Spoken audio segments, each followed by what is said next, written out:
Si vous habitez près de l'océan, n'écoutez pas cette vidéo. J'étais un biologiste marin travaillant pour une entreprise qui recherchait et documentait les animaux des grands fonds.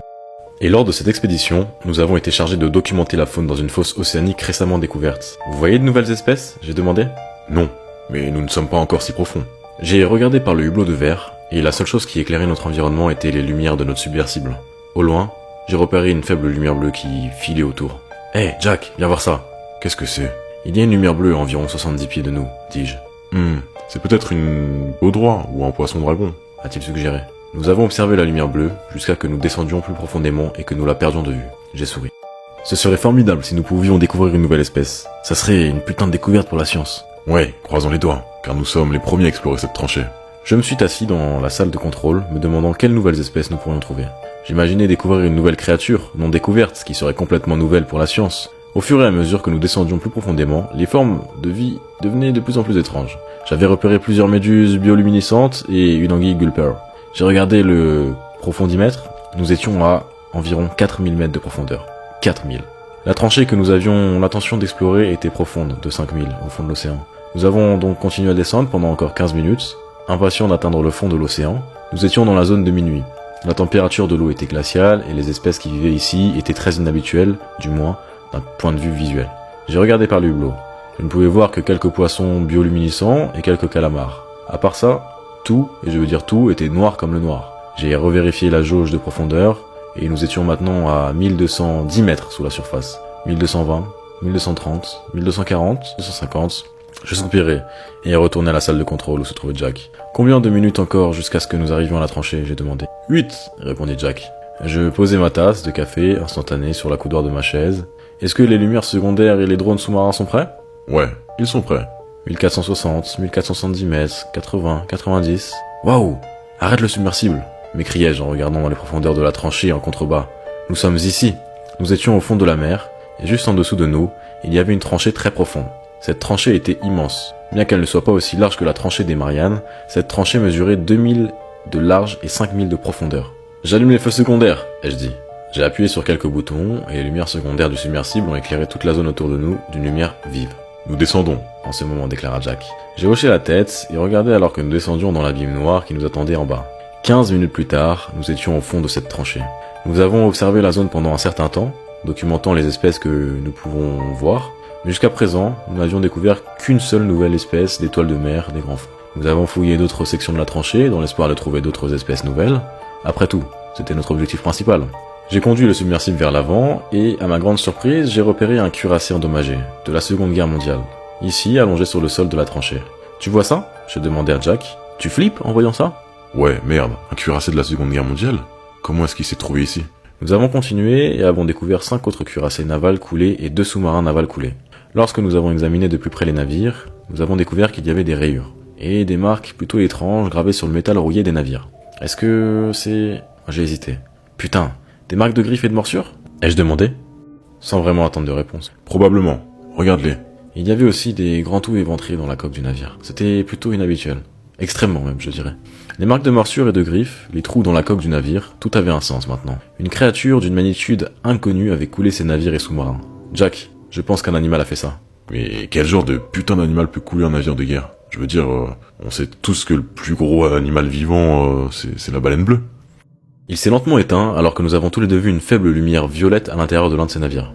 Il y a quelque chose à l'intérieur d'un des vaisseaux.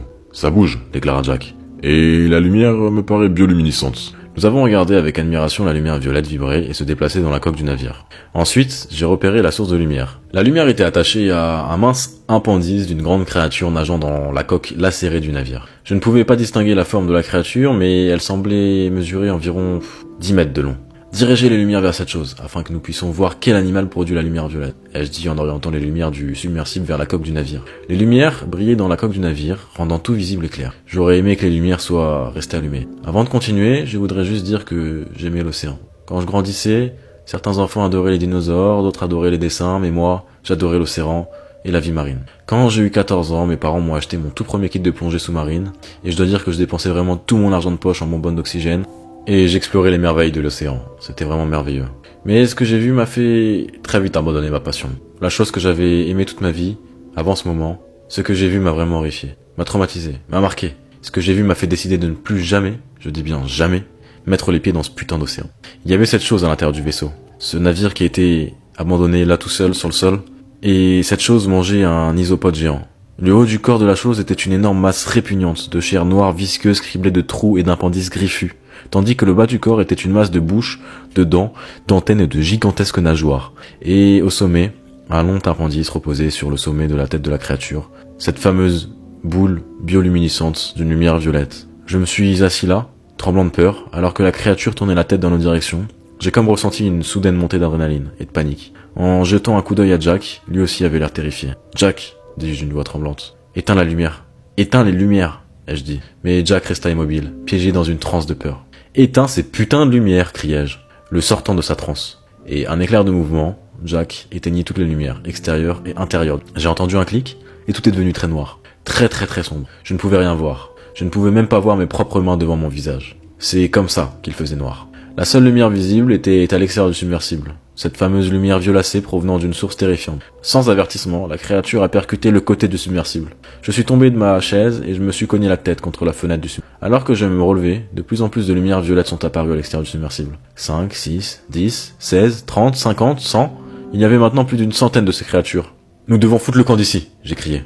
Alors que les créatures nageaient vers notre submersible, leurs dents acérées, brillant à la lumière du submersible. « Là-dessus !» dit Jack. Ses mains volèrent vers le tableau de bord et actionnèrent un long sélecteur, et immédiatement le submersible commença à remonter vers la surface. Nous sommes montés à un rythme très rapide, comme une bulle d'eau, et il était très difficile de se tenir debout dans ce sous-marin.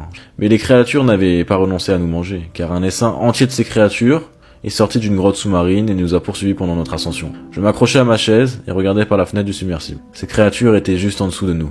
Peut-être 20 mètres de nous, je ne savais pas. Il devait y avoir au moins 200, ces créatures. Mon rythme cardiaque est devenu vraiment très dangereusement rapide, et je commençais à paniquer. « Jack, nous devons aller plus vite !» j'ai crié.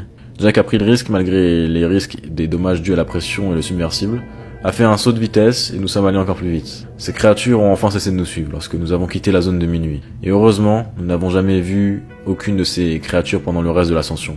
Je ne peux pas décrire le sentiment de soulagement que j'ai ressenti lorsque j'ai vu le premier signe de lumière. C'était comme si je venais d'échapper à une mort certaine. Après quelques minutes, nous avons finalement refait surface. Les événements suivants étaient plutôt flous. J'ai lancé un signal de détresse, et les gardes de côte nous ont récupérés au large de l'Atlantique. Quand nous sommes revenus sur le continent, nous avons été transportés d'urgence à l'hôpital.